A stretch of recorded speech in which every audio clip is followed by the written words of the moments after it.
Imagine yourself in the new car. It's like the guy getting out of the Lexus we talked about earlier, getting in his old car. The vision of what's possible no longer matches the reality, and that creates a little dissonance or structural tension in the head, which we call motivation, which says, I want that. Until we had that, there was no motivation to move, do anything different. Any of you women ever experienced visiting a friend with a new kitchen, and then you come home to your old kitchen, and they've got all the new granite and the new appliances and everything's cool? Your kitchen was fine until then. So we want to purposely do that to your brain to motivate you. So you vision the thing you want, your goals and your vision. You hold that in your mind every day for about 10 minutes in the morning, 10 minutes at night. If you have 10 goals, you can cycle through them. I put mine on 3x5 cards, read them, and I close my eyes, see the vision as if it's already accomplished, see the car I want, the program happening in Singapore that we're doing, whatever. Then I go to the next one. I just keep cycling through the cards until I go through all of them. What happens then is you get a perceptual shift. You start to see things in your environment that were always there that can help you never saw before. You get expanded creativity. You start noticing that the things that you want, you wake up in the middle of the night, you're in a shower, you start going, oh, that's how we can do it, that's how we can do it, that's how we can do it, that's how we can do it. And unfortunately, most people aren't having those kind of breakthrough ideas because they're not holding the vision. The third thing that happens is you have increased motivation. You'll find yourself doing things just out of nowhere, boom, you get up and you do something, like volunteering. Sometimes people do. That's not like me, but you just do it because you've been holding this that creates it. Now, what happens is that then creates the action that you need to have for the result to occur. Now, I want to show you how this perception shift occurs because this is magical. There's a sentence up here, and we're all going to read this on the count of 3 out loud, if you would. 1, 2, 3. Finished files are the result of years of scientific study combined with the experience of many years. Very good. Now I'm going to put that back up, and we're going to time 10 seconds on my clock here. I want you to count the number of times the letter F appears. How many F's are there in that sentence, okay? And when you do this, keep it to yourself. Don't say anything out loud, all right? So here we go.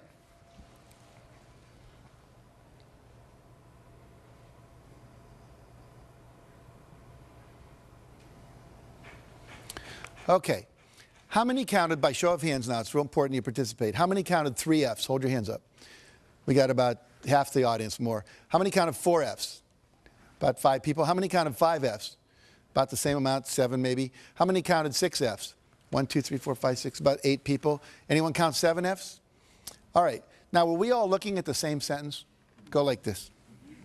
And yet some people saw 3 F's, some people saw 4, some people saw 5, and some people saw 6. Let's look to see what the real objective reality is up there. There are 3 F's that I'm sure most of you saw, correct? But there's also 3 more. There are 6 F's in that sentence. Now, do you think that Bill Gates and Michael Dell and Steven Spielberg and George Lucas see more F's out in the world than most of us do? Yeah, these are resources. These are possibilities. These are options. These are people that can invest. These are people that can give a good hug. When you visualize what it is you want, it opens up your perceptual filter to let in more information. Right now, you're not aware of what you're feeling in your right foot, but as soon as I say it, you can all feel it. It was getting filtered out by a part of your brain called the reticular system. You are filtering out resources and solutions to your problems all day long. And the only reason you're filtering them out is because you've not had an image in your head that you are going to solve those problems and get those results. Once you do that, it programs this part of your brain called the reticular activating system to open up and let in more resources, to let you see. You'll only see enough to match your vision. If you think you're a $100,000 a year person, you're going to see just enough to make you $100,000 a year. If you think you're a $300,000 a year person, you're going to see just enough to do that. Your perception is controlled by your beliefs and your goals, okay? So it's critical that we change all that. Now, let me give you just a couple more principles. I'm going to kind of speed through these like the last 500 years of European history, in the last lecture you had in college. But I want you to get the whole model here because it's important. So we've got a vision. We've taken 100% responsibility. We've got some goals now. We've made them measurable, okay? We're now visualizing those goals every day. The next thing that needs to happen, I'm going to demonstrate by giving away something here. See if I can find it right here. Okay, I have a book here. It's my book. It's called The Success Principles. And I've sweetened this, but I put in as a bookmark a $100 bill. Okay, that's real money. And I'm going to give this away to someone here in the audience to illustrate the next principle. Who would like this? Okay. Marianne, good job. Now, what did only 5 people in this whole room do that no one else did? They got off their butt and they took action. And so the next principle is you must take action. When you start visualizing your goals and this GPS system comes in, you're going to start getting little roadmaps, and we call them inspired actions. You're going to start getting inspirations to act. You must act on them. I've had people, sometimes nobody gets out of the audience, and then I'll ask them, how many of you thought maybe what you ought to do is get out of the audience? And like half the hands go up. I'll say, what stopped you? I didn't want to look like I needed it that much. I didn't want to get up there and have me be wrong and look foolish, you know. I didn't want to like get there second. I thought maybe you weren't really going to do it. I'd look like an idiot, you know, whatever. They have all kinds of excuses. Those are the same excuses they use in their life not to take action on their dreams. So you must take action. But here's the problem, or the challenge. Not every action is going to work. Goes back to E plus R equals O. We have to experiment, right? So if not every action is going to work, you have to take action, and then you have to assess, did it work? And here's the next principle. Ask for and respond to feedback. Ask for and respond to feedback. Let's say that I was married here. What's your name again? Valerie.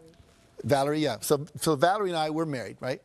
And what I would do every week if we were husband and wife is I would ask her, on a scale of 1 to 10, how would you rate the quality of our relationship? Anything less than a 10 gets a follow-up question. What would it take to make it a 10? If we were in business and I was a vendor and you were a client, I'd say on a scale of 1 to 10, how would you rate the quality of our product or the quality of our service or the quality of our delivery? And anything less than a 10 gets a follow-up question. What would it take to make it a 10? That gives me directive feedback on how to improve. Why don't most people ask that question in life? Anyone know? They're afraid of the answer they're going to get. Here's what I want you to get. Everybody in your life, if I'm married to Valerie, her mother knows, her sister knows, the women down at the shop where she shops know, the women in the salon know that she's not happy with me. I'm the only one not in on it.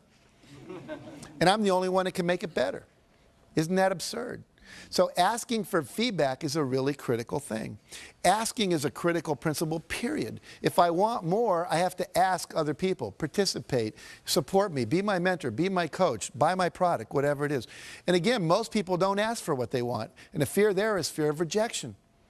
I want to talk about rejection. If I ask Valerie to have dinner with me afterwards and she says no, most people go, woo, Jack got rejected in front of all those people and on television and oh my God. But see, let's look at it. Did I have anyone to eat dinner with before I asked Valerie? No.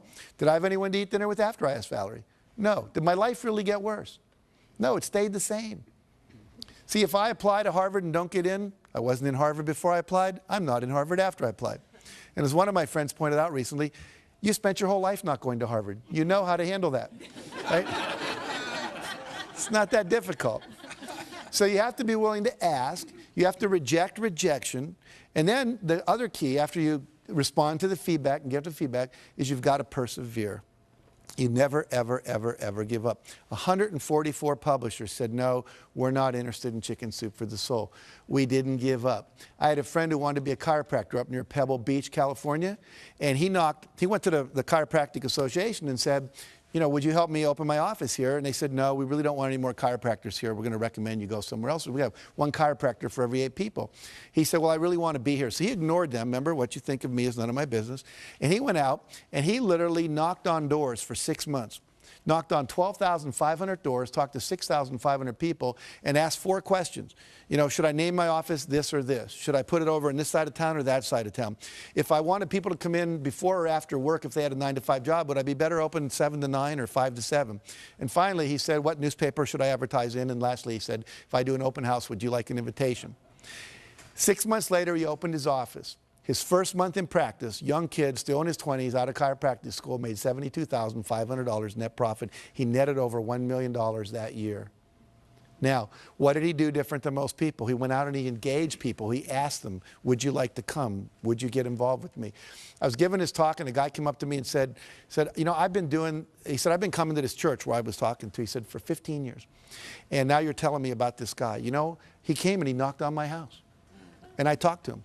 And I didn't need a chiropractor for 5 years. And then once I had an accident at work. And he said, I still had his card on my bulletin board in the kitchen. And I went to him because you know him. See, we do business with people we know. Okay, so never, ever, ever give up. Ever, ever, ever. Now, Another principle. We'll start to wrap this up here. It's never too late to start. Some of you are sitting here or you're viewing this and you're going, but I'm too old. I want to tell you 2 quick stories. Helen Klein, at the age of 55, her husband comes to her and says, I want to train to run a 10K race. That's about 6 miles. She said, are you crazy? We're in our 50s. He said, no, I want to do it. Why don't we just run around the backyard? Now, their backyard was about 3 times bigger than most of our backyards, but it wasn't a ranch or anything. They ran around and they just dropped dead almost at the porch in the back. Like, and she said, I was so disgusted with myself, I decided the next day I would either walk or run around twice, the next day 3, the next time 4 times. She just kept adding 1 lap every day.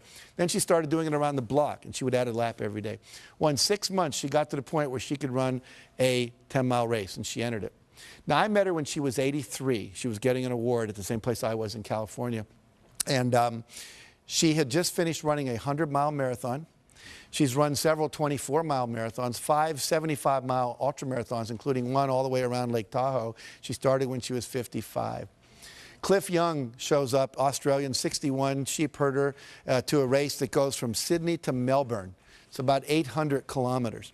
He's not wearing Nikes. He doesn't have on Pumas. He's not wearing the latest running gear. All these world-class athletes are there. He's wearing Oshkosh overalls over a T-shirt with a baseball cap, work boots, and galoshes. And they're all laughing at him, like, you crazy? Is this some kind of publicity? So he says, no. He says, what running experience do you have? He says, well, I chase the sheep around. We don't have a horse or anything, so when, you know. Anyway, they take off, and they're going crazy, and they're running and running and running and running, running, and he just kind of starts shuffling off like this. That night, all the other runners went to sleep. You're supposed to run 18 hours and sleep 6. Well, no one told Cliff you were supposed to sleep. Oh, no. So he didn't know. So because he didn't know, he didn't do it. He said, I've stayed up many nights chasing my sheep around and make sure they didn't get in trouble. So he's running, and he runs right by him, and because he runs right by him, no one tells him to stop because they're all asleep. He cut 5.5 hours off the world record for that race. Okay? So here's the deal. Doesn't matter how old you are. And the other thing important in that story is the less you know about how you should be and you just go for what you want. See, most of us, we have all these beliefs that are limiting us. Find the stories that inspire you and start believing that. Believe you can. Talk to yourself in a positive way. And if you do that, you can create miracles in your life. And I'll end with this story. One of my favorite stories, a minister gets a call from his parishioner. Her name is Aunt Hattie, they call her in the church, and he's Reverend Jim. And she says, I just went to the doctor, and they called me and said that I've got terminal cancer. And they said I got 6 months to live at the max. And I'd like you to come over and help plan my funeral with me. He said, well, he started to try to comfort her. He said, no, don't comfort me. I'm very old and I've lived my life and I've achieved all my goals. I'm very happy. But I don't trust my kids to do the funeral right. So please come over and we'll plan it. So he goes over and they start planning the funeral. She said, I want this, I want to wear this dress. And I want this psalm read. And I want this hymn sung. And I want this open casket. I want these kind of flowers. And I want this poem on a card, a memory card with my picture that people can take away. And then she said, I want to be buried. And I want to have my Bible in my left hand and a fork in my right hand. And a minister said, well, I understand the Bible in Hattie, but why the fork? She says, you know, whenever we have those church socials and we're down in the basement and they come by and they say, if it's going to be a really good dessert, they always say, keep your fork. It's not going to be something like Jell-O or pudding. It's going to be apple pie or cherry cobbler or chocolate cake. And whenever they say, keep your fork, I know the best is still yet to come. So when people come by my coffin and they look in and they go, Reverend Jim, why the fork? I understand the Bible. She was very religious, but why the fork? You just look them right in the eye and say, Aunt Hattie knew the best was still yet to come. And so for all of you, if you'll put these principles into action and not think about them, but actually do them. And if you really want to go deeper, get the book or go to one of my seminars or whatever. You can go to my website and download things. It's just jackcanfield.com and take the forms there and use them. I promise you, for you, the best is still indeed yet to come. Thank you very much.